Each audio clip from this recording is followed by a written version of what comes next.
നേട്ടമുള്ളതൊക്കെ തന്നെയാണ് മൂന്ന് മുന്നണികളുണ്ട്. അതൊക്കെ പാലായും ഇടതുപക്ഷ ജനാധിപത്യ മുന്നണി വിജയിക്കും. അതിനുള്ള ജോലികൾ, അതിനുള്ള വർക്കുകൾ ചെയ്തിട്ടുണ്ട്. അനുകൂലമായ ഘടകങ്ങളുണ്ട്. വോട്ടർമാർ അതനുസരിച്ച് അനുകൂലമായി വോട്ട് ചെയ്തിട്ടുണ്ടെന്ന് കഴിയുന്നു. UDF തരംഗമെന്നാണ് എക്സിറ്റ് പോളുകളൊക്കെ പറഞ്ഞത്. അതിനെങ്ങനെയാണ്? കഴിഞ്ഞ പ്രാവശ്യവും അതിന് മുമ്പത്തെ പ്രാവശ്യം എക്സിറ്റ് പോളുകളെല്ലാം തെറ്റിയിട്ടുണ്ട്. ഇനിയിപ്പോൾ തന്നെ ഭരണത്തിൽ വരും എന്ന സംശയമില്ല. ഭൂരിപക്ഷം ഒരിക്കലും ഞാൻ അങ്ങനെ പ്രവചിക്കാറില്ല.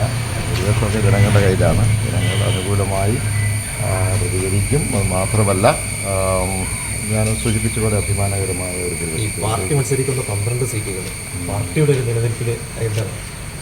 അത് എല്ലാ സീറ്റുകളും നല്ല സീറ്റുകളാണ്, വിജയിക്കാൻ കഴിയുന്ന സീറ്റുകളാണ്.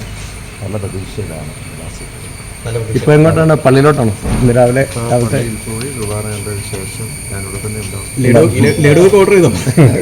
അതൊക്കെ ബാക്കി ജില്ലയാണ്. മന്ത്രിമാരടക്കം തോൽക്കും എന്ന് പ്രതിപക്ഷത്തെ പറഞ്ഞത്.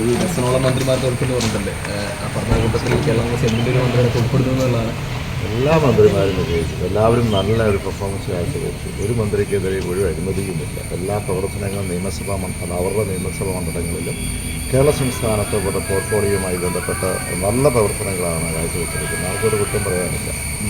ഓക്കെ.